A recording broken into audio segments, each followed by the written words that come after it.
This channel does not promote any violent, harmful, or illegal activities.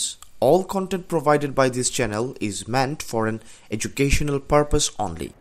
মরক্কোতে নিয়োগপ্রাপ্ত বাংলাদেশের রাষ্ট্রদূত মোহাম্মদ হারুন আল রশিদকে গত বছরের 11 ডিসেম্বর দেশে ফিরে অনতিবিলম্বে পররাষ্ট্র মন্ত্রণালয়ে যোগ দেওয়ার নির্দেশ দেওয়া হয়েছিল। নানা অজুহাতে তিনি দেশে ফিরে আসেননি। অবশেষে চলে যান কানাডায়। সেখান থেকে গত 14 মার্চ ফেসবুকে এক পোস্টে অন্তর্বর্তী সরকারের সমালোচনা করেছেন তিনি। মোহাম্মদ হারুন আল রশিদ নিজের ফেসবুকে লিখেছেন, ডক্টর ইউনূসের অধীনে নৈরাজ্যের পথে ধাবিত বাংলাদেশ, বিশ্বের নীরবতা বেদনাদায়ক। ঢাকায় না এসে কানাডায় চলে যাওয়া বাংলাদেশের এই পেশাদার কূটনীতিক বলেছেন, 5ই আগস্ট প্রধানমন্ত্রী শেখ হাসিনার বৈধ সরকারকে উৎখাত করে ক্ষমতা দখল করেছেন ডক্টর মোহাম্মদ ইউনূস।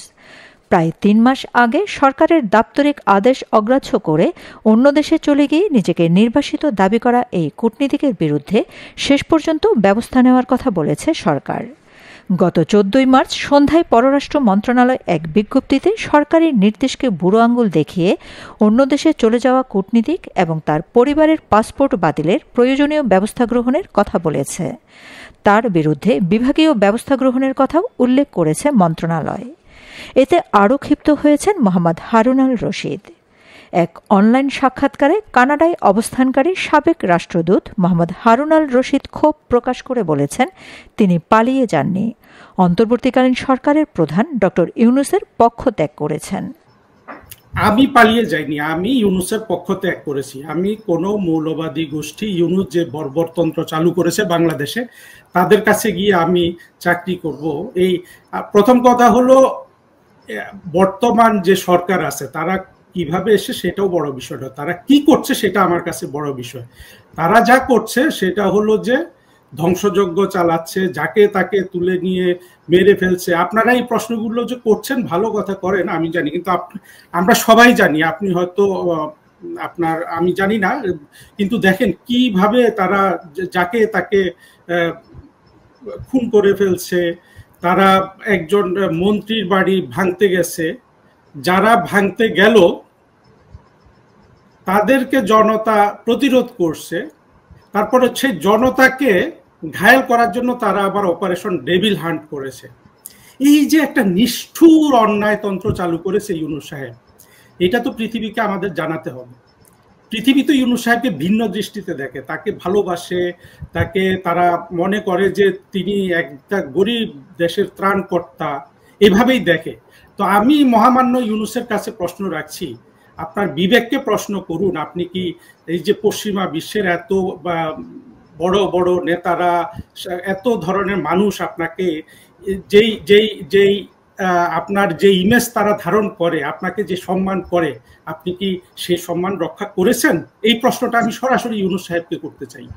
সাবেক কয়েকজন কূটনীতিক হারুন আল রশিদের মন্ত্রণালয়ের আদেশ অগ্রাহ্য করে অন্য দেশে চলে যাওয়া এবং সরকারের বিরুদ্ধে সরাসরি বিষোদ্গারকে নজিরবিহীন বলে মন্তব্য করেছেন।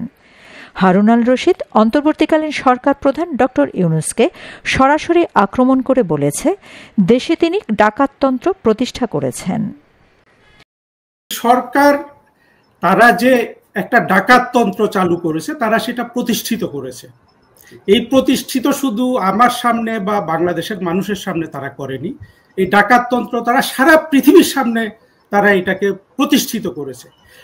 এই যে একটা নিষ্ঠুর অন্যায়তন্ত্র চালু করেছে ইউনূস সাহেব, এটা তো পৃথিবীকে আমাদের জানাতে হবে। আমি ভাই, আমি খুব ভীরু মানুষ, আমার মধ্যে সাহস বলতে কিছু নাই। আমি এই মানে এই অবুঝ জঙ্গিদের হাতে মৃত্যুবরণ করতে চাই না। সাবেক রাষ্ট্রদূত হারুন আল রশিদ তার জীবনের নিরাপত্তা নেই উল্লেখ করে বলেছেন, দেশের জঙ্গিদের আস্ফালন দেখা যাচ্ছে। এর জন্য অন্তর্বর্তীকালীন সরকার প্রধানকে দায়ী করেন তিনি। কেন ইউনূস যদি এখনো আমাকে নিশ্চয়তা দেয় যে আমার নিরাপত্তা সে বিধান করবে, ইউনূসকে সে ঘোষণা দিতে হবে। কারণ ইউনূসের পেছনে সব গুন্ডা পান্ডারা প্রোটেকশন নিচ্ছে, যে আমাদের তো ইউনূস সাহেব আছে, সারা বিশ্ব তাকে চেনে। সুতরাং আমরা যত গুন্ডামি বদমাশি, যত ধরনের মানুষ খুন করি, আমাদের কিচ্ছু হবে না, ইউনূস আছেন আমাদের সামনে। আপনি দেখেন এক জঙ্গি মনির হায়দার কি করছে, কয়েকদিন আগে সে বলছে যে ইউনূসকে জঙ্গি বানানো যাবে না। সত্যি তাই, ইউনুসকে তো সারা বিশ্ব ভিন্নভাবে দেখেন, সুতরাং ইউনুসকে তারা ভালো মনে করেন।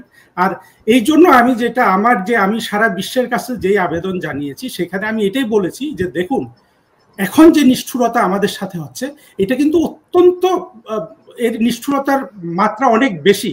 কারণ হলো যে তারা ঘোষণা দিচ্ছে যে ইউনুস যেহেতু একজন আন্তর্জাতিকভাবে পরিচিত মানুষ, তিনি যেহেতু সারা জীবন পৃথিবীর আনাচে কানাচে গিয়ে বিভিন্ন মানবাধিকারের পক্ষে কথা বলেছেন, সুতরাং সহসা তিনি যে অপরাধগুলো এখন করছেন সেই অপরাধগুলোকে বহির্বিশ্ব অপরাধ হিসাবে দেখবে না। সেটাই হচ্ছে সত্যিকার অর্থে। এই জন্য ইউনুস সাহেবের যেসব জঙ্গি বাহিনী আজকে ইউনুস সাহেব সরাসরি নিয়ন্ত্রণ করছেন, তাদের নিষ্ঠুরতার মাত্রা এত ভয়াবহ হতে পেরেছে। আপনি এটা যদি ইউনুস সাহেব না হয়ে অন্য কোনো মানুষ হতো তাহলে হয়তো বহির্বিশ্ব থেকে আমরা আরেকটু বেশি সহানুভূতি পেতাম। এদিকে গত 14 মার্চ পররাষ্ট্র মন্ত্রণালয় এক বিজ্ঞপ্তি জারি করেছে। এতে বলা হয়েছে, মরক্কোতে বাংলাদেশের সদ্য বিদায়ী রাষ্ট্রদূত মোহাম্মদ হারুন আল রশিদ তার ফেসবুক প্রোফাইলে একটি লেখা পোস্ট করেছেন, যেখানে তিনি পূর্ববর্তী নিপীড়ক ফ্যাসিবাদী সরকারের গুণকীর্তনের পাশাপাশি অন্তর্বর্তীকালীন সরকারের অধীনে গত 5ই আগস্ট পরবর্তী বাংলাদেশের পরিস্থিতি ক্রমে নৈরাজ্যের দিকে ধাবিত হচ্ছে বলে চিত্রিত করার অপচেষ্টা করেছেন। পোস্টে হারুন আল রশিদ প্রধান উপদেষ্টা অধ্যাপক মোহাম্মদ ইউনুস এবং অন্তর্বর্তীকালীন সরকার কর্তৃক গৃহীত বিভিন্ন উদ্যোগ প্রচেষ্টা সহ বাংলাদেশের সামগ্রিক ভাবমূর্তি ক্ষুণ্ণ করার অপচেষ্টা করেছেন। পররাষ্ট্র মন্ত্রণালয় বলেছে, প্রধান উপদেষ্টার নেতৃত্বে বর্তমানে বাংলাদেশে বিরাজমান পরিস্থিতি এবং বাস্তবতাকে বিকৃতভাবে উপস্থাপন করে ফেসবুকে এ ধরনের লেখা সম্পূর্ণভাবে অগ্রহণযোগ্য এবং এর বিষয়বস্তু গভীরভাবে উদ্বেগজনক। এরূপ রচনা লেখকের গোপন উদ্দেশ্য বা অসৎ অভিসন্ধির ইঙ্গিত দেয়। বাংলাদেশে প্রত্যাবর্তন করে মন্ত্রণালয়ে যোগদানের পরিবর্তে তিনি কানাডায় চলে যান এবং সেখান থেকে ফেসবুকে লেখালেখি শুরু করেন। তিনি তার ফেসবুক পোস্টের মাধ্যমে নিজেকে নির্যাতিত কূটনীতিক, নির্বাসিত ঔপন্যাসিক ও ধর্মনিরপেক্ষ হিসেবে উল্লেখ করেছেন, যা মূলত বিদেশের সহানুভূতি অর্জনের অভিপ্রায় করা হয়েছে। পররাষ্ট্র মন্ত্রণালয় ইতিমধ্যে তার এবং তার পরিবারের পাসপোর্টগুলো বাতিলের প্রয়োজনীয় ব্যবস্থা নিয়েছে। মন্ত্রণালয় মোহাম্মদ হারুন আল রশিদের এমন কর্মকাণ্ডের জন্য প্রয়োজনীয় বিভাগীয় ব্যবস্থা গ্রহণ করবে। পররাষ্ট্র মন্ত্রণালয় আরও বলেছে, মন্ত্রণালয় তার কোনো কর্মকর্তা ও কর্মচারীর এ ধরনের কর্মকাণ্ড কোনোভাবেই প্রশ্রয় দেয় না এবং ভবিষ্যতেও যারা এ ধরনের কর্মকাণ্ড করবে তাদের বিরুদ্ধে কঠোর ব্যবস্থা গ্রহণ করবে।